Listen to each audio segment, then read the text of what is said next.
Hello बच्चों, ई सरल की फिजिक्स रिवीजन सीरीज में आपका बहुत बहुत स्वागत है। आज हम एक नया चैप्टर रिवाइज करना स्टार्ट करेंगे, kinematics 1D। Kinematics 1D chapter के रिवीजन में स्टार्ट करेंगे। तो स्टार्ट करते हैं। सबसे पहले डिस्टेंस है भाई, हमको पता है डिस्टेंस क्या होता है। पहले काइनेमैटिक्स देखते हैं भाई, चैप्टर स्टार्ट कर रहे हैं तो काइनेमैटिक्स चैप्टर तो देखें क्या है चैप्टर। ये deals with study of motion of particle without any regard to cause of motion. इसमें क्या हो रहा है, मोशन में क्या हो रहा है उस पे फोकस रहता है, कैसे हो रहा है उस पे फोकस नहीं रहता है। कैसे की बात तो न्यूटन्स लॉ ऑफ मोशन में करते हैं, ठीक है। तो सबसे पहले क्या देखें, डिस्टेंस। हमको पता है डिस्टेंस क्या होता है। एक बॉडी है, मान लो इनिशियल पोजीशन से यूं घूम के फाइनल पोजीशन पे गई। देखो ये विजुअलाइजेशन होता है ना जब, तो उसका एकदम छाप अलग पड़ती है दिमाग में, ठीक है। मान लो 5 मीटर ट्रेवल करके गई, तो यार length of path travelled by the body is called distance travelled by the body. जितना पाथ लेंथ वो फॉलो करता है, वो ट्रेवल करता है, वो डिस्टेंस कहलाता है। सर डिस्प्लेसमेंट क्या होता है। डिस्प्लेसमेंट हमको पता है, मान लो बॉडी यहां थी लेकिन वो यूं गई, ऐसे गई, तो डिस्प्लेसमेंट होता है उनके बीच का शॉर्टेस्ट डिस्टेंस, इनिशियल से फाइनल पोजीशन के बीच का जो shortest distance, straight line path को ज्वाइन करने वाला डिस्टेंस होता है, वो डिस्प्लेसमेंट का मैग्नीट्यूड होता है। डिस्प्लेसमेंट एक वेक्टर क्वांटिटी है। Its magnitude is minimum distance between initial position final position. मान लो 2 मीटर है, ठीक है। एक्चुअल डिस्टेंस तो उसने 5 मीटर ट्रेवल करा, डिस्प्लेसमेंट हो गया उसका 2 मीटर। वेक्टर क्वांटिटी है, वेक्टर के पास में डायरेक्शन भी होता है, तो सर डिस्प्लेसमेंट का डायरेक्शन इनिशियल से फाइनल पोजीशन की तरफ, ठीक है। चलिए बहुत बढ़िया। तो अब इसको हम डी से डिनोट कर रहे हैं। मान लीजिए अगर हम इसको कोऑर्डिनेट सिस्टम में लेके आ जाएं, कोऑर्डिनेट सिस्टम में लेके आ जाएं, एक ये ओरिजिन है, तो यार ये जो है इनिशियल पोजीशन वेक्टर हो गया, ये इनिशियल पोजीशन वेक्टर हो गया, ये हो गया फाइनल पोजीशन वेक्टर। तो ये डी वेक्टर क्या हो जाएगा, डी वेक्टर जो डिस्प्लेसमेंट वेक्टर है that is change in position vector. D vector की वैल्यू हो जाएगी r final minus r initial, that is delta r. Delta r change in position vector is displacement vector, change in position vector is displacement vector, ठीक है। चलिए बहुत अच्छी बात। अब देखते हैं एवरेज स्पीड क्या होती है भाई। Average speed is rate of travelling distance over a time interval. तो यार distance travelled upon time taken is average speed, ठीक है।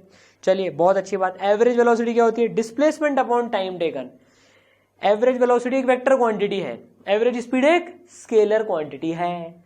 ये डिस्प्लेसमेंट अपॉन टाइम है एवरेज वेलोसिटी, ठीक है। Displacement change in position upon time taken. तो v average को ऐसे ब्रैकेट्स में डिनोट करते हैं, हमको पता है। तो ये क्या हो जाएगी, delta R by delta T. Delta मतलब change, delta R by delta T. देखिए फास्ट रिवीजन कर रहे हैं, एकदम फास्ट रिवीजन, बेसिक चीजें क्विकली रिवाइज करते हुए निकल रहे हैं ताकि सब कुछ रिवाइज हो जाए, ठीक है। कितना हो जाएगा, r final minus r initial upon t final minus t initial, ठीक है। चलिए भाई बहुत अच्छी बात। अब देखते हैं rate of change. Rate of change क्या होती है, अभी कई जगह काम आएगी रेट ऑफ चेंज। दो टाइप की रेट होती है, देखिए हमने पढ़ी है, एवरेज रेट ऑफ चेंज और instantaneous rate of change. Average rate of change जो है एक टाइम इंटरवल के लिए होती है, एक टाइम इंटरवल के लिए होती है। जैसे मान लीजिए 1 सेकंड से 3 सेकंड, 1 सेकंड से 10 सेकंड, 1 मिनट से 10 मिनट, एक इंटरवल के लिए होती है, ठीक है। और इंस्टेंटेनियस रेट एक इंस्टेंट के लिए डिफाइन होती है कि उस इंस्टेंट पर, ठीक है। तो average rate of change delta X by delta T, delta X by delta T interval, ठीक है ना। यह है average rate of change of X with respect to T. और instantaneous D x by D T, ये हमको पता है, instantaneous D x by D T, जहां पे डी एक्स बहुत छोटा चेंज है एक्स में, और डी टी बहुत छोटा चेंज है टी में, ठीक है। चलिए बहुत बढ़िया। सर तो डिफरेंशिएशन क्या होता है, डिफरेंशिएशन रिवाइज कर लेते हैं। ये जो dx बाई डी टी है ना, ये होता है, ये कहलाता है differentiation of x with respect to t। Differentiation of x with respect to t मतलब जब हम delta x by delta t करते हैं और डेल्टा t जब limit delta t tends to 0 हो जाता है, जब टाइम इंटरवल बहुत छोटा बहुत छोटा हो गया एकदम, तो वो dt बन जाता है। ये होता है dx बाय dt, समझ गए, ये होता है dx बाय dt, ठीक है सर। Revised, very good. अब डिफरेंशिएशन के कुछ रूल्स देख लेते हैं। y और ये dy बाई dx। अब y कुछ x का फंक्शन होगा, उसके डिफरेंशिएशन के फॉर्मूले रिवाइज कर लेते हैं फटाफट से, ठीक है। x की पावर n, तो कितना होता है n x की पावर n माइनस 1। मतलब अगर हम x क्यूब का डिफरेंशिएशन करेंगे x के रेस्पेक्ट में, तो ये आ जाएगा 3x 3 minus 1 that is 2। That is 3x square इसका डिफरेंशिएशन आ जाएगा। तो n x की पावर n माइनस 1, ठीक है। ln x का डिफरेंशिएशन होता है 1/x, ठीक है। e की पावर x का डिफरेंशिएशन होता है e की पावर x। sin x का डिफरेंशिएशन होता है cos x का डिफरेंशिएशन होता है माइनस sin x, ठीक है। tan x का डिफरेंशिएशन होता है sec स्क्वायर x और cot x का डिफरेंशिएशन होता है माइनस कोसेक स्क्वायर x, ठीक है। तो देखो cos x का minus sine x, cot x का माइनस कोसेक स्क्वायर x। तो जो ट्रिग्नोमेट्री फंक्शन जो c से स्टार्ट हो रहा है ना, देखो उनका डिफरेंशिएशन में माइनस आ रहा है। cos x में minus sine x, cot x में माइनस कोसेक स्क्वायर x, ठीक है। चलिए बहुत बढ़िया। अब कुछ और रूल्स देख लेते हैं। अगर y कांस्टेंट है, y एक कांस्टेंट है तो उसका डिफरेंशिएशन जीरो होगा। यार कांस्टेंट क्वांटिटी है तो उसका रेट ऑफ चेंज क्या हो गया, उसके चेंज होने की रेट क्या होगी, जीरो होगी। लॉजिकल भी है। y की वैल्यू 3 है तो dy/dx जीरो हो जाएगा, ठीक है। चलिए अब एक y कोई फंक्शन है कांस्टेंट टाइम्स दूसरा फंक्शन, तो उसका डिफरेंशिएशन में कांस्टेंट डिफरेंशिएशन के बाहर आ जाता है और फंक्शन का डिफरेंशिएशन हो जाता है। जैसे 3x की पावर 4 है तो ये 3 बाहर आ जाएगा और x की पावर 4 का डिफरेंशिएशन हो जाएगा। x की पावर 4 का डिफरेंशिएशन हो जाएगा 4x क्यूब, तो ये हो जाएगा 12x की पावर 3। साथ साथ में देखिए कुछ क्वेश्चंस भी हम देखते जा रहे हैं, ठीक है। चलिए बहुत अच्छी बात। अब सम और सब्ट्रैक्शन हो दो फंक्शन का, अगर दो फंक्शन ऐड हो रहे हैं तो सर उनका डिफरेंशिएशन कैसा होगा। यार दो फंक्शंस अगर ऐड हो रहे हैं ना y1 प्लस y2, तो उनका भी डिफरेंशिएशन होगा और वो ऐड हो जाएगा। मतलब जैसे मान लीजिए x square plus sine x है तो इसका डिफरेंशिएशन क्या होगा, इसका डिफरेंशिएशन हो जाएगा x स्क्वायर का डिफरेंशिएशन, आप बताइए क्या होगा, ठीक है, प्लस साइन x का differentiation with respect to x। x square का कितना हो जाएगा 2x और साइन x का cos x, ठीक है। सर माइनस हो तो यार यहाँ भी माइनस आ जाएगा। यहाँ माइनस होता, अगर यहाँ माइनस होता तो यहाँ माइनस आता और फिर यहाँ माइनस आता, ठीक है। समझ में आई बात, सर समझ में आ गए। चलिए अगर दो फंक्शन का मल्टीप्लीकेशन हो, प्रोडक्ट हो दो फंक्शन का, तो प्रोडक्ट रूल लगता है। दो फंक्शन का मल्टीप्लिकेशन हो रहा है y1 इंटू y2, दो फंक्शन मल्टीप्लाई हो रहे हैं तो देखिए इनका डिफरेंशिएशन कैसे होता है, फर्स्ट फंक्शन सेकंड फंक्शन का differentiation plus second function first function का डिफरेंशिएशन। एग्जांपल से समझ लें, x square into sine x है तो क्या होएगा एक्स स्क्वायर साइन एक्स का differentiation plus sine x x square का डिफरेंशिएशन। बस सॉल्व कर लो इसको, ठीक है। समझ में आया product rule revised, very good. Sir division हो तो क्या करेंगे, division of two function quotient rule लगता है इसमें। क्या होता है वो, y equal to y1 bye y2। तो देखो क्या हो जाएगा, डिनोमिनेटर का फंक्शन न्यूमरेटर का differentiation minus numerator into denominator का डिफरेंशिएशन डिवाइडेड बाय डिनोमिनेटर का होल स्क्वायर, ठीक है, समझ गए। चलिए y2 dy1 by d x minus y1 dy2 by d x upon y2 square. कभी फॉर्मूला भूल जाओ तो x बाई 1 का डिफरेंशिएट करके देख लेना, x बाई 1 का डिफरेंशिएशन 1 आना चाहिए। जब आप इसको करोगे ना प्रोडक्ट रूल लगा के देख लेना 1 आना चाहिए, सॉरी क्वोशिएंट रूल लगा के देख लेना 1 आना चाहिए, ठीक है। चलिए बहुत बढ़िया। अब देखते हैं चेन रूल, चेन बनती है इसमें, चेन बनाते हैं हम। जैसे मान लीजिए हमें इसका डिफरेंशिएशन करना है sine of x square plus 3x का। चेन रूल का पूरा लेक्चर हम पढ़ चुके हैं, हम अभी रिवाइज कर रहे हैं। Sine x square plus 3x dy by d x निकालना है तो क्या होगा यार, पहले देखो sine x square plus 3x है तो जो साइन का आर्ग्यूमेंट है पहले नीचे वो क्रिएट करेंगे, जो साइन के ब्रैकेट में मसाला है नीचे वो मसाला आएगा, फिर वही मसाला ऊपर जाएगा और फिर वो x के रेस्पेक्ट में होएगा, ठीक है। तो बस साइन का डिफरेंशिएशन आ जाएगा cos, अंदर मसाले का मसाला, और एक्स स्क्वायर प्लस 3x का डिफरेंशिएशन आ जाएगा 2x प्लस 3। तो बस आंसर आ गया ये अपना, ठीक है। चेन बनाते जाते हैं ऐसे चेन रूल में, एक के बाद एक के बाद एक के बाद एक का डिफरेंशिएशन करते जाते हैं, ठीक है, वेरी गुड। अब स्पीड, वेलोसिटी और एक्सेलरेशन को प्रॉपर तरीके से पढ़ लेते हैं। स्पीड क्या होती है, rate of travelling distance with time. ये एक रेट है। रेट कितने टाइप की होती है, दो टाइप की होती है, हम पढ़ चुके हैं। कौन कौन सी दो टाइप की, अच्छी और बुरी? नहीं भाई, इंस्टेंटेनियस और average, average and instantaneous. Average rate क्या होती है, विद टाइम इंटरवल, मतलब कोई एक इंटरवल हो, ठीक है ना, और इंस्टेंटेनियस उस इंस्टेंट पर ds बाई डी टी और ये s by delta T. s is distance travelled in time delta T, s है डिस्टेंस कितना ट्रेवल करा डेल्टा टी टाइम में, ठीक है।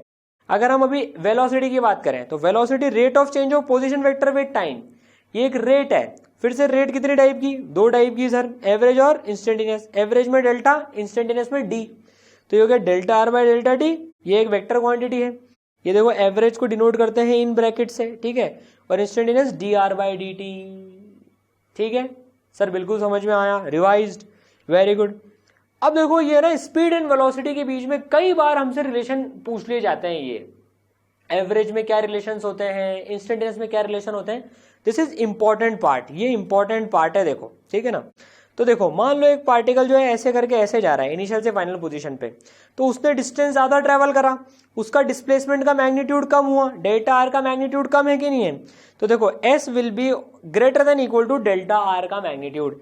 यार डिस्प्लेसमेंट का जो मैग्नीट्यूड है उससे डिस्टेंस हमेशा या तो ज्यादा होगा या बराबर होगा, डिस्टेंस कभी भी कम नहीं हो सकता है। डिस्टेंस जो है डिस्प्लेसमेंट के मैग्नीट्यूड से कभी भी कम नहीं हो सकता है।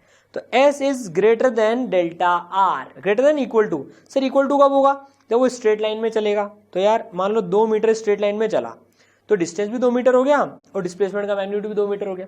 या मान लो 5 मीटर ऐसे चल रहा है तो डिस्टेंस 5 मीटर हो गया और डिस्प्लेसमेंट 2 मीटर हो गया कि नहीं हो गया। तो देखो distance is always greater than equal to displacement का मैग्नीट्यूड, ये कई बार डायरेक्टली पूछ लिया जाता है, ठीक है ना। तो यार डेल्टा डी डेल्टा सी से डिवाइड कर देंगे, ये क्या हो गई एवरेज स्पीड, ये क्या हो गई एवरेज वेलोसिटी का मैग्नीट्यूड। तो एक इंपॉर्टेंट रिजल्ट रिवाइज करने वाले हैं, average speed is greater than equal to average velocity का मैग्नीट्यूड। एवरेज जो स्पीड है वो ग्रेटर देन इक्वल टू होती है एवरेज वेलोसिटी के मैग्नीट्यूड से, ठीक है। एवरेज में तो बात कर ली, अब जरा इंस्टेंटेनियस में बात करते हैं। Instantaneous speed is equal to instantaneous velocity का मैग्नीट्यूड। यार हर इंस्टेंट पे देखें ना, अगर अपन हर इंस्टेंट पे देखें तो ये छोटा डिस्टेंस और ये छोटा डिस्प्लेसमेंट का मैग्नीट्यूड तो बराबर ही होगा, क्योंकि ये स्ट्रेट लाइन है। हर छोटा इतना छोटू डिस्टेंस तो यार स्ट्रेट लाइन ही होगा। कर्व का छोटा पार्ट हमेशा स्ट्रेट लाइन ही होता है, मतलब सबसे छोटा से छोटा पार्ट, एकदम इतना छोटू पार्ट। क्योंकि अगर स्ट्रेट लाइन नहीं हुआ तो मतलब उसको और छोटा कर सकते हैं, और छोटा कर सकते हैं, और छोटा कर सकते हैं। तो इतना छोटा करना है, इतना छोटा करना है, इतना छोटा करना है जिससे कि और छोटा ना कर सके, तो वो स्ट्रेट लाइन पार्ट ही होता है। तो स्ट्रेट लाइन पार्ट है तो डिस्टेंस छोटू डिस्टेंस और छोटू डिस्प्लेसमेंट दोनों बराबर होंगे। इसलिए उस इंस्टेंट पर स्पीड और उस इंस्टेंट की वेलोसिटी का मैग्नीट्यूड बराबर होगा, ठीक है सर, बिल्कुल अच्छे से रिवाइज हो गया। चलिए एक क्वेश्चन कर लेते हैं अब। Position of particle travelling on x axis is given by x equal to t square plus t. Find velocity of particle at t equal to 2 second. T equal to 2 second पे पूछ रहा है velocity particle की, बताओ instantaneous पूछ रहा है कि एवरेज पूछ रहा है। एक इंस्टेंट पे पूछ रहा है कि टाइम इंटरवल में पूछ रहा है। सर एक इंस्टेंट पे पूछ रहा है, टी इक्वल टू 2 सेकंड पे। तो ट्राई करोगे क्या, फटाफट से ट्राई कर लो इसको।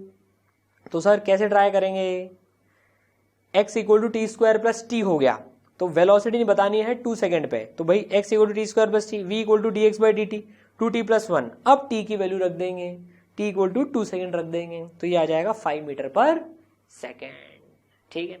चलिए बहुत बढ़िया। अब रिवाइज करते हैं एक्सेलरेशन। एक्सेलरेशन की हमको फील है, it is rate of change of velocity. ये भी एक रेट है, वेलोसिटी की चेंज की रेट है, मतलब कि 2 टाइप की, क्या क्या, एवरेज एंड इंस्टेंटेनियस। एवरेज होगा delta v by delta d और इंस्टेंटेनियस होगा d v by D t. अच्छा एक्सेलरेशन एक वेक्टर क्वांटिटी है, ठीक है।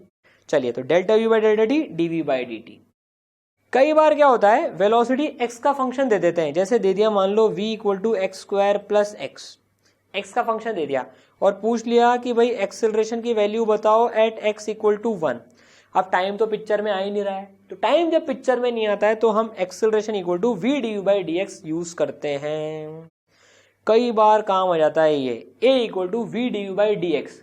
वेलोसिटी जैसे ही एक्स का फंक्शन दिखे ना, एंटीने खड़े हो जाने चाहिए हमारे कि भैया a equal to v d u by d x इस्तेमाल हो सकता है।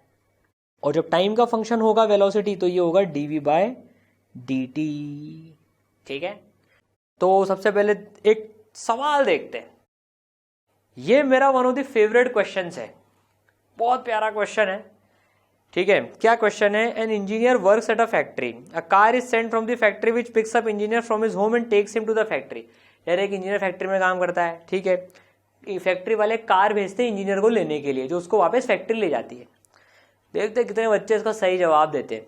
One day, the engineer got ready 10 minutes before the usual pickup time and without waiting for the car, he started walking to factory. एक दिन engineer भाई साहब जो है 10 मिनट पहले तैयार हो गए और उन्होंने कहा यार कार का इंतजार कौन करे, चलो पैदल ही चलते हैं। तो वो उस रास्ते पर पैदल निकल गए। ठीक है। On his way he meet the car and took it and reach the factory 4 minutes before the usual time. अब भाई साहब को रास्ते में गाड़ी मिल गई, गाड़ी में बैठ गए, फैक्ट्री पहुंच गए। 4 मिनट पहले फैक्ट्री पहुंच गए, जैसे वो रोज पहुंचता है इंजीनियर, उससे 4 मिनट पहले फैक्ट्री पहुंच गया। ठीक है। How long in minutes did the engineer walk before getting the car. तो हमको बताना है इंजीनियर कितनी देर पैदल चला। तो एक इंजीनियर है, उसको एक कार लेने आती है, वापस उसको फैक्ट्री छोड़ देती है। ठीक है। एक दिन इंजीनियर भाई साहब 10 मिनट पहले तैयार हो गए, पैदल चलना चालू कर दिया उन्होंने, रास्ते में कार मिल गई, कार में बैठ के फैक्ट्री पहुंच गए 4 मिनट पहले। तो बताओ इंजीनियर कितने समय पैदल चला। आंसर इसका सोच कर रखना है आपको। इसका आंसर मैं आपको नेक्स्ट वीडियो में बताऊंगा। ठीक है ना, जब तक उसका सोच के रखिए। ठीक है। चलिए अब देखते हैं जरा, if a particle is in motion under constant acceleration then the following equation hold. Constant का मतलब होता है both magnitude and direction. Constant acceleration vector quantity है, तो बोथ मैग्नीट्यूड एंड डायरेक्शन। अगर एक्सेलरेशन कांस्टेंट हो तो कौन सी इक्वेशन होल्ड करती है? देखिए 5 इक्वेशन होल्ड करती है। v equal to u plus a t, s equal to u t plus half a t square, v square equal to u square plus 2s, s equal to we plus you by 2 into t. कई बार ये equation directly बहुत helpful रहती है, ये v plus you by 2 into t. ठीक है। S equal to v t minus half a t square. यहाँ पर s क्या है? डिस्प्लेसमेंट है, u क्या है? इनिशियल वेलोसिटी है, v फाइनल वेलोसिटी है, a एक्सेलरेशन है और t टाइम इंटरवल है। टाइम इंटरवल शुरू होने के पहले इनिशियल वेलोसिटी, टाइम इंटरवल खत्म होने के बाद फाइनल वेलोसिटी। तो ये पांचों इक्वेशन होल्ड करती है। देखिए इसमें खास बात क्या है, हर इक्वेशन में से एक वेरिएबल मिसिंग है। जैसे इसमें से s मिसिंग है, इसमें से v मिसिंग है, इसमें से t मिसिंग है, इसमें से a मिसिंग है, इसमें से u मिसिंग है।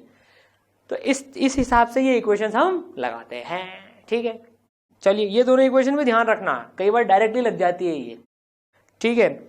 इसको हम कैसे डिसाइड करते हैं कौन सी इक्वेशन लगेगी? यार अगर पिक्चर में s ही नहीं है, मान लो डिस्प्लेसमेंट ही नहीं है, तो v equal to u plus a t लग जाएगी। मान लो पिक्चर में v नहीं है तो s equal to u t plus half a t square लग जाएगी, डिपेंडिंग ऑन पिक्चर में क्या नहीं है। ठीक। अब सिस्टमेटिक एनालिसिस कैसे करते हैं सर? बहुत इंपॉर्टेंट है ये। हमने जो मेन लेक्चर है ना, जो ईसरल ऐप पे आपको मिल जाएगा पूरा लेक्चर, उसमें काफी सारे सवाल करें, काफी सारे सवाल प्रैक्टिस करें हमने सिस्टमेटिक एनालिसिस फॉलो करते हुए। कभी गलती होती नहीं है उसके बाद में, मतलब बहुत मेहनत करनी पड़ती है गलती करने के लिए। क्या है सिस्टमेटिक एनालिसिस? सबसे पहले ओरिजिन सेलेक्ट करो। अगर क्वेश्चन में गिवन है तब तो ठीक है, नहीं तो खुद एक ओरिजिन सेलेक्ट कर लो। Select any one direction is positive if not already given. किसी एक डायरेक्शन को पॉजिटिव सेलेक्ट कर लो अगर दी हुई नहीं है तो already. As per direction selected in step 2 write all known variables with sign. जो डायरेक्शन सेलेक्ट करी ना उसके हिसाब से सारे वेरिएबल्स लिख डालो। Apply the suitable equation putting variable value with sign, फिर इक्वेशन लगा दो। बच्चा करते हैं डायरेक्ट धांधू धांधू धांधू धांधू मचाना चालू कर देते हैं, ये दोनों स्टेप भूल जाते हैं तो गलती हो जाती है। देखो एक एग्जाम्पल, एक क्वेश्चन अपन प्रैक्टिस कर लेते हैं। A car is moving 20 metre per second, 20 metre per second से कार मूव कर रही है। A driver see a red signal and apply brakes which produce constant retardation. Constant retardation, retardation का मतलब होता है वो एक्सेलरेशन जो वेलोसिटी के अपोजिट हो, जो स्पीड को कम करे, वो रिटार्डेशन होता है। And car got stopped in 4 second, car 4 second में रुक जाती है। Find the stopping distance of car, stopping distance बताना है कार का। तो देखो ये गाड़ी आ गई यहाँ पर, ये सिग्नल रेड हो गया, ये चल रही थी, सिग्नल रेड हो गया, इसने ब्रेक लगाना चालू करे।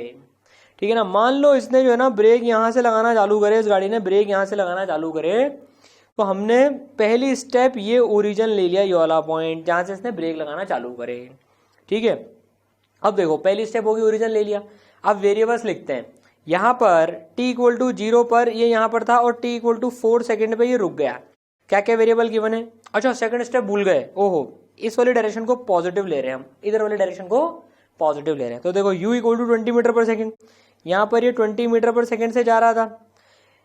a की जानकारी हमें नहीं है, टाइम 4 सेकेंड गिवन है, v 0 है और क्या पूछा है? s पूछा है। तो बस s equal to we plus you by 2 into T, A निकालने की जरूरत ही नहीं है हमें, तो s पूछा गया है कि भैया कितना डिस्प्लेसमेंट होगा, मतलब कितना देर 4 सेकंड बाद ये कितना चल चुका है। वैल्यू रख देंगे, आंसर आ जाएगा 40 मीटर बाद जाकर रुकेगा ये। स्टॉपिंग डिस्टेंस 40 मीटर, ठीक है। इस तरह से इसके सवाल करते हैं। और बढ़िया तगड़े तगड़े सवाल आप ई सरल ऐप में जाएं, प्ले स्टोर से डाउनलोड करें, वहां से कर लें, ठीक है। चलिए अब देखो, कई बार इसका भी डायरेक्टली सवाल आ जाता है, 1D motion under constant acceleration displacement in nth second. यार पूछ लेते हैं 6th सेकंड में डिस्प्लेसमेंट बताओ, 7th सेकंड में डिस्प्लेसमेंट बताओ। तो s nth सेकंड में कितना होगा, टोटल n सेकंड का डिस्प्लेसमेंट माइनस n-1 का डिस्प्लेसमेंट, वैल्यू रख देंगे। सॉल्व करने पर आता है u plus half a 2n-1, u plus half a 2n-1। मैं रिकमेंड नहीं करता यार ये फॉर्मूला जनरली याद करने का, बच्चे इसमें गलती करते हैं। तो बेसिक कंसेप्ट याद रखें, ये बेसिक कंसेप्ट है कि nth सेकंड में कितना, जैसे 6th सेकंड में कितना डिस्प्लेसमेंट होगा यार, 0 से 6 में जितना हुआ माइनस 0 से 5 में जितना हुआ उतना 6th सेकंड में होगा, 6ठे सेकंड में, ठीक है। तो ये लगाएं आप, ये कई बार भूल जाते हैं, गलत लगा देते हैं तो गड़बड़ हो जाती है, ठीक है ना। चलिए वेरी गुड। अब देखिए ये एक कंसेप्ट जो है ये ना काफी बार यूज हो जाता है, a body starting from rest. और बहुत प्यारी बात बताऊंगा इसमें आपको, एक बहुत ही प्यारी बात। देखो ये रिवीजन वीडियोस का फायदा ये क्या है कि हम एक तो तेजी से रिवीजन कर रहे हैं, आपके इसमें सारे फॉर्मूले और सब कुछ रिवाइज हो जाएंगे, और वो भी ऑडियो विजुअल तरीके से आप देख रहे हैं सारी चीजें। एग्जाम में पता है जब आप बैठ के क्वेश्चन कर रहे हो ना तो आपको याद आएगा यार वो इसराइल के रिवीजन वीडियो में ना ये फॉर्मूला देखा था मैंने, ये कंसेप्ट का रिवाइज किया था, हाँ यार ऐसे बॉडी चल रही थी, ऐसे डिस्टेंसेस हो रहे थे। जैसे पिक्चर छप जाती है ना दिमाग में, वैसे वीडियो छप जाते हैं दिमाग में, ठीक है ना। चलो तो क्या बोल रहा है ये, बॉडी रेस्ट से स्टार्ट कर रही है, 6 सेकंड के लिए एक्सेलरेट कर रही है। Find ratio of distance travelled 0 to 1, 1 to 2 and 2 to 3 second. कितना डिस्टेंस ट्रेवल कर रही है, रेस्ट से स्टार्ट कर रही है बॉडी, रेस्ट इंपॉर्टेंट है इसमें। 1 सेकंड में, फिर अगले 1 सेकंड में, फिर अगले 1 सेकंड में, रेशियो बताओ। चलो भाई बहुत अच्छी बात। तो यार ए एक्सेलरेशन मान लिया, रेस्ट से स्टार्ट कर रही है, हम निकालते जा रहे हैं इक्वेशन लगाकर s equal to ut plus half at square लगा कर कि यार कितना कितना ट्रेवल करी है। तो पहले 1 सेकंड में 0.5 है ट्रेवल करी, दूसरे में 1.5 है, 2.5 है, 3.5 है, 4.5 है, 5.5 है, ऐसे करी। तो देखो रेशो क्या आ गया, 1, 2 और 3 सेकंड में कितना, 0.5, 1.5, 2, तो 1:3:5। तो कोई भी बॉडी जो है अगर इक्वल टाइम इंटरवल्स की हम बात कर लें रेस्ट से स्टार्ट होने के बाद, तो 1:3:5:7 ऐसे डिस्टेंस ट्रेवल करती है वो, 1:3:5:7। सर ये नंबर बढ़ता क्यों जा रहा है यार, ये इसलिए बढ़ता जा रहा है क्योंकि कांस्टेंट एक्सेलरेशन से बॉडी ने स्टार्ट करा और उसकी स्पीड बढ़ती जा रही है, और ये 1:3:5:7 ऑड नंबर्स के रेशो में रहता है। देखो 1-1 सेकंड का गैप लिया अभी तो मैंने, 1 सेकंड में, फिर अगले 1 में, फिर अगले 1 में, 2-2 सेकंड का भी ले लेना। देखो 0 से 2 सेकंड में कितना करा इसने, 2 है। 2 to 4 में कितना करा इसने, जोड़ लो, 2.5, 3.5 को 6 है। 4 to 6 में इसने कितना करा, 10 है। ये आप 2:6:10 का रेशो भी देखो, 2:6:10, ये भी 1:3:5 ही आएगा। इनफैक्ट पता है पहले 3-3 सेकंड का भी लोगे ना तो 4.5 है, 13.5 है, तो देखो 4.5:13.5, और फिर आगे का जो भी आएगा ये भी 1:3:5 के रेशो में ही आएगा। ये खास बात है इसकी, रेस्ट से स्टार्ट करनी चाहिए बॉडी और कांस्टेंट एक्सेलरेशन में चलेगी तो वो हर इक्वल टाइम इंटरवल में 1:3:5 ट्रेवल करेगी, ठीक है। चलिए बहुत बढ़िया चीज रिवाइज होगी सर, आगे बढ़ते हैं। अब देखो कई बार ऐसा क्वेश्चन आ जाता है कि v = 10 metre per second east direction में और एक्सेलरेशन है वेस्ट में 2 मीटर पर सेकेंड स्क्वायर।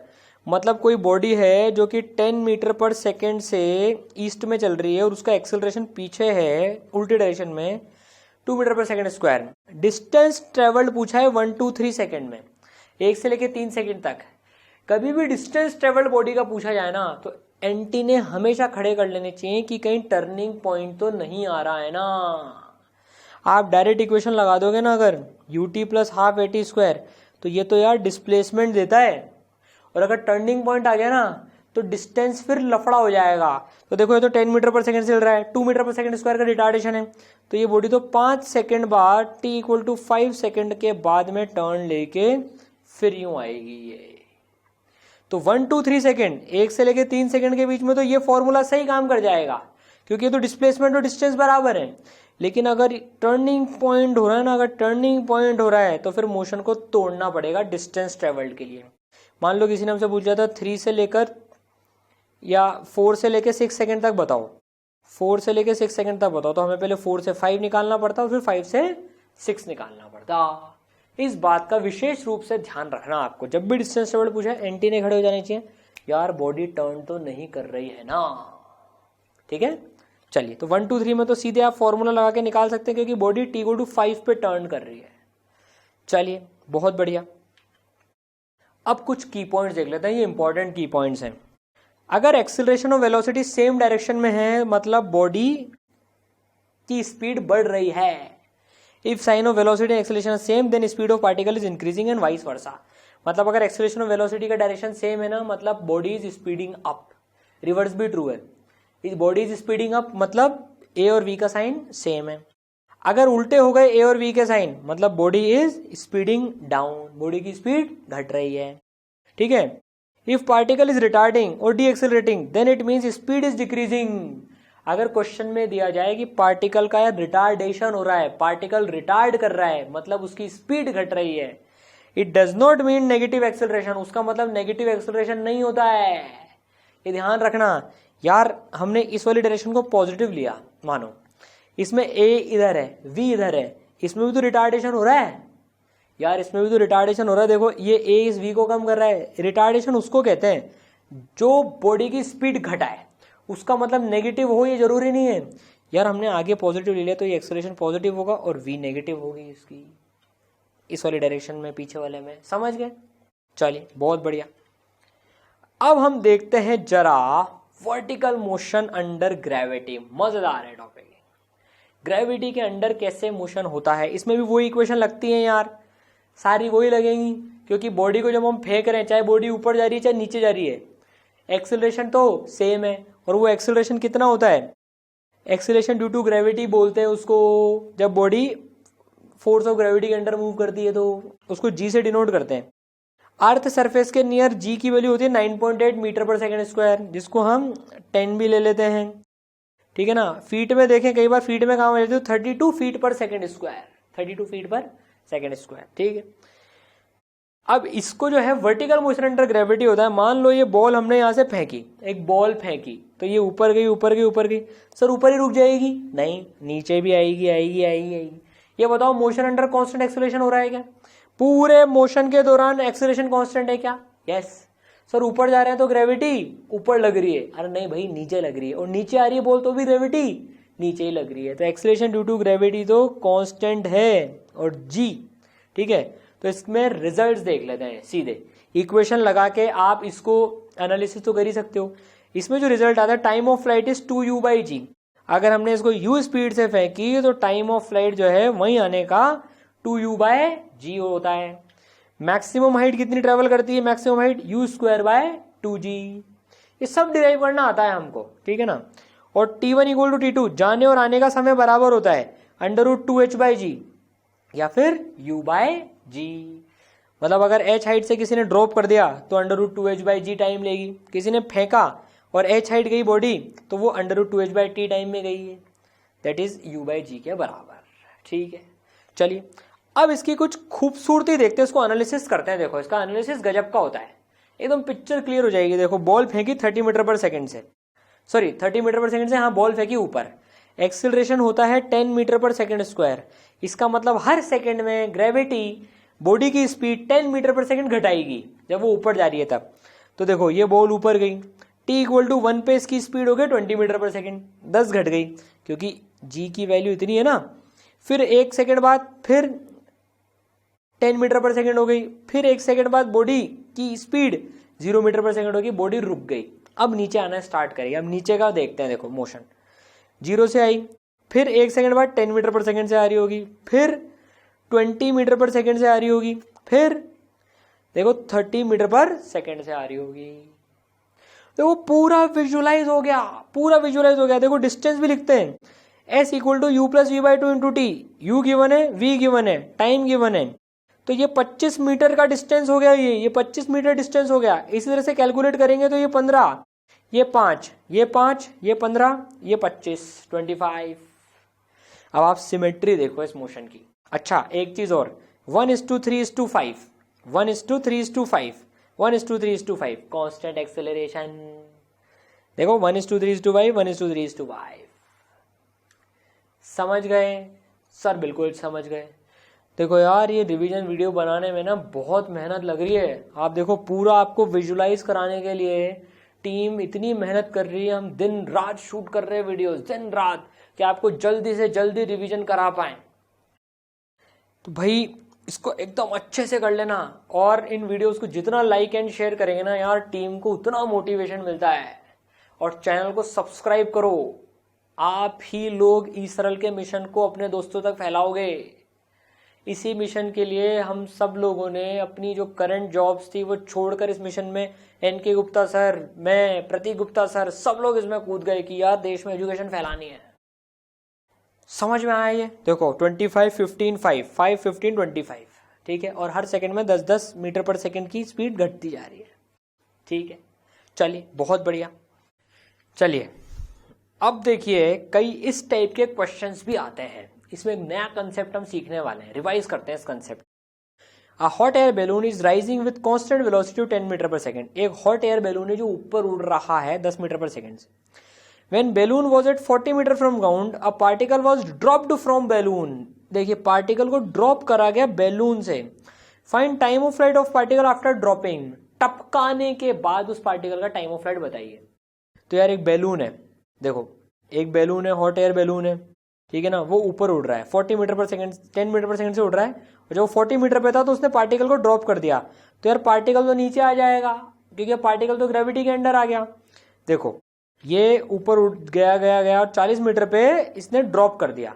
सीखने वाली बात क्या है इसमें जो सबसे इंपॉर्टेंट सीखने वाली बात है कि जब इसने यार 40 मीटर पे ड्रॉप करा ना, तो इसने अपने हाथ से टपकाया। मान लो मैं बैलून में बैठा हूं, मैंने हाथ में बॉल पकड़ के रख रखी और मैं 10 मीटर पर सेकंड से ऊपर जा रहा हूं। तो यार इनिशियली बॉल भी कितने से ऊपर जा रही है?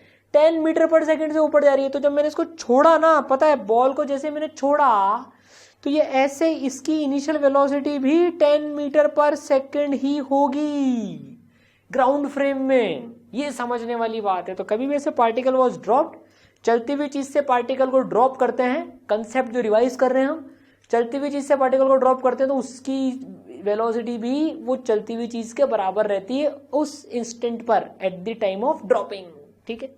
तो सेम क्वेश्चन हो गया, जैसे कि किसी 40 मीटर की बिल्डिंग से एक बॉल फेंकी गई ऊपर 10 मीटर पर सेकंड से। अब टाइम ऑफ फ्लाइट बताओ। अब तो कर लेंगे, ओरिजिन लेंगे, स्टेप्स फॉलो करते हुए एक डायरेक्शन को पॉजिटिव लेंगे, ऊपर नीचे कहीं भी ले लो और इक्वेशन लगा देंगे, ठीक है। कंसेप्ट सीखने के लिए हमने एक क्वेश्चन उठाया है, समझ गए आप? ड्रॉप करते टाइम उसकी इनिशियल वेलोसिटी जिसने ड्रॉप करा उसके बराबर होगी ग्राउंड फ्रेम में, ठीक है। ग्राउंड फ्रेम की बात कर रहे हैं देखो इसमें, ठीक है। चलिए बहुत बढ़िया। अब देखते हैं हम रिलेटिव मोशन। यार ये जो रिलेटिव मोशन है ना, ये कई जगह काम आकर प्रॉब्लम सॉल्विंग एकदम आसान बना देता है। रिलेटिव मोशन का मतलब होता है एक के फ्रेम से देखना। जैसे नहीं होता, हम स्टेशन पे खड़े, हम बोलते हैं ट्रेन आ गई, हम बोलते हैं ट्रेन आ गई, और जो ट्रेन में बैठा होता है वो बोलता है स्टेशन आ गया। यार इवेंट तो एक ही हुआ है, ट्रेन आई है या स्टेशन आया है, जो भी हुआ है वो तो एक ही हुआ है, लेकिन दो अलग लोग अपने हिसाब से देख के बोल रहे हैं। स्टेशन पे खड़ा हुआ बोलता है ट्रेन आ गई, ट्रेन में बैठा हुआ बोलता है स्टेशन आ गया, ठीक है, क्योंकि वो अपने अपने फ्रेम से देख रहे होते हैं। तो रिलेटिव मोशन में देखो, अगर हम एक पार्टिकल लें, उसका पोजीशन वेक्टर है r1, दूसरा पार्टिकल है उसका पोजीशन वेक्टर है मान लो r2, तो देखो 1 की पोजीशन 2 के रेस्पेक्ट में, सॉरी 2 की पोजीशन 1 के रेस्पेक्ट में कितनी होगी? r2 with respect to 1। इसको ऐसे लिखते हैं r2 विद रेस्पेक्ट टू 1, जो कितनी हो जाएगी? क्या होगी? Position of 2 with respect to 1 कितनी हो जाएगी? r2 minus r1। इसी तरह से जो रिलेटिव वेलोसिटी होती है, वो होती है v2 minus v1। Velocity of 2 with respect to 1 is v2 minus v1, second की वेलोसिटी माइनस फर्स्ट की velocity. Same way acceleration a21 is equal to a2 minus a1। समझ गए? ठीक है, v21 is velocity of 2 with respect to 1, a21 is acceleration of 2 with respect to 1। चलिए बहुत बढ़िया। अब देखो a बॉडी है 10 मीटर पर सेकंड से आ रही है, b बॉडी है 6 मीटर पर सेकंड से आ रही है, ठीक है ना। इस वाली डायरेक्शन को हमने आई कैप बोल दिया। तो कोई हमसे va पूछे ग्राउंड फ्रेम में, जब कुछ नहीं लिखा हुआ तो हम उसको ग्राउंड फ्रेम बोल देते हैं। 10 I cap, V B 6 I cap. आपको हमसे पूछे V A B, velocity of A with respect to B, velocity of A with respect to B, B को ए कैसा दिख रहा है, लॉजिक लगाओ, ये 10 से 6 है तो 10 माइनस 6 4 से आते हुए दिख रहा है अपनी तरफ, तो आंसर 4 आ जाना चाहिए। फॉर्मूला लगा लेते हैं, v a minus v b that is equal to 4 i cap. तो बी को ऐसा लग रहा है जैसे ए उसका पीछा करते हुए 4 मीटर पर सेकंड से आ रहा है, ठीक है। बी को खुद की वेलोसिटी कितनी दिखेगी, खुद के फ्रेम में खुद की वेलोसिटी 0 होती है, खुद के फ्रेम में खुद की वेलोसिटी 0 होती है, समझ गए। चलिए अब एक रिलेटिव मोशन का जो है ना एक सवाल कर लेते हैं अपन, जिससे आपको समझ में आ जाएगा रिलेटिव मोशन कैसे कैसे हेल्पफुल होता है, ठीक है। चलो भाई सवाल करते हैं। A lift is moving down with constant velocity 20 metre per second. एक लिफ्ट है जो कि 20 मीटर पर सेकेंड से नीचे जा रही है। A person in lift drops a coin from height 5 metre from floor of the lift. एक बंदा खड़ा हुआ है लिफ्ट में, 5 मीटर की हाइट से कॉइन ड्रॉप करता है, कॉइन को टपकाता है, ड्रॉप ड्रॉप ड्रॉप ड्रॉप, अभी रिवाइज करा थोड़ी देर पहले, एक कॉइन को ड्रॉप करता है, ठीक है। Find time taken by coin to strike the floor. Time taken बताओ कॉइन को गिरने में कितना समय लग रहा है, ठीक है। अब देखो इसको अपन ग्राउंड फ्रेम में भी सॉल्व कर सकते हैं, इसको अपन लिफ्ट फ्रेम में भी सॉल्व कर सकते हैं। यार देखो ग्राउंड फ्रेम में तो क्या है, ये आदमी भी नीचे जा रहा है, लिफ्ट नीचे जा रही है, तो इसको 5 मीटर से ज्यादा ट्रेवल करना होगा। जब लिफ्ट का फ्लोर यहाँ आ जाएगा, जब लिफ्ट का यहाँ आ जाएगी तब ये सिक्का यहाँ गिरेगा। तो ग्राउंड फ्रेम में तो है ना 5 मीटर से ज्यादा नीचे जाएगा ये। तो बेटर कौन सा तरीका है, बेटर है इसमें आप लिफ्ट फ्रेम में सॉल्व करें। टाइम ही तो पूछा है, टाइम तो सेम रहेगा, लिफ्ट फ्रेम में सॉल्व करें इसको। तो लिफ्ट फ्रेम में देखें, अब आदमी ने ड्रॉप करा है, लिफ्ट की वेलोसिटी कितनी, ग्राउंड फ्रेम में देखो लिफ्ट की वेलोसिटी है, नीचे को पॉजिटिव ले लो, इस पोजीशन को ओरिजिन ले लो, ठीक है ना, नीचे को पॉजिटिव ले लो, तो लिफ्ट की वेलोसिटी होगी +20 मीटर पर सेकेंड। कॉइन की वेलोसिटी छोड़ते हुए, कॉइन की velocity you coin ground frame में 20 मीटर पर सेकेंड। अभी रिवाइज करा कंसेप्ट, छोड़ते हैं तो सेम वेलोसिटी लेके छूटता है ग्राउंड फ्रेम में। तो यार कॉइन की velocity with respect to lift कितनी हो गई, u coin minus u lift, 20 minus 20 that is 0 metre per second. अच्छा एक्सेलरेशन ऑफ कॉइन कितना है, कॉइन तो ग्रेविटी के अंडर में आ गया, नीचे की तरफ है, +10 मीटर पर सेकेंड स्क्वायर। और एक्सेलरेशन ऑफ लिफ्ट तो 0 है क्योंकि लिफ्ट तो कांस्टेंट वेलोसिटी से जा रही है। That implies acceleration of coin with respect to lift 10 minus 0 that is 10 metre per second square. अब लिफ्ट के फ्रेम में देखो इसको डिस्टेंस कितना ट्रेवल करना है, डिस्प्लेसमेंट कितना होना है लिफ्ट के फ्रेम में 5 मीटर, तो s of coin with respect to lift is 5 metre नीचे की तरफ। इक्वेशन लगा दो, काम खत्म। S is equal to u t plus half a t square, lift के फ्रेम में लगा दो, एस की वैल्यू है 5 इज इक्वल टू यू की वैल्यू तो 0 है, विद रिस्पेक्ट टू लिफ्ट हो रहा है सब कुछ है, ये पूरी equation with respect to lift लगी है ये, तो ये तो 0 हो गया, प्लस हाफ ए की वैल्यू हो गई 10 इंटू टी स्क्वायर, तो टी की जो वैल्यू आ जाएगी सॉल्व करने पर टी की वैल्यू आ जाएगी 1 सेकेंड। तो 1 सेकेंड में सिक्का लिफ्ट के फ्लोर पे गिरेगा। समझ गए, इस तरह से रिलेटिव मोशन ने देखो हमारी मदद करी और एक हमने सवाल भी कर लिया, ठीक है। तो देखो हमने मोशन अंडर कांस्टेंट एक्सेलरेशन के सारे फॉर्मूले रिवाइज कर लिए, मोशन अंडर ग्रेविटी के रिवाइज कर लिए और कुछ कंसेप्ट्स भी रिवाइज करे, साथ साथ में हमने रिलेटिव मोशन को भी रिवाइज कर लिया। समझ गए, तो एक काइनेमैटिक्स का रिवीजन हम सुपर फास्ट तरीके से कर रहे हैं, आपके सारे फॉर्मूले रिवाइज होते जा रहे हैं। चैनल को सब्सक्राइब करना ना भूलें और वीडियो को लाइक एंड शेयर करें। Thank you.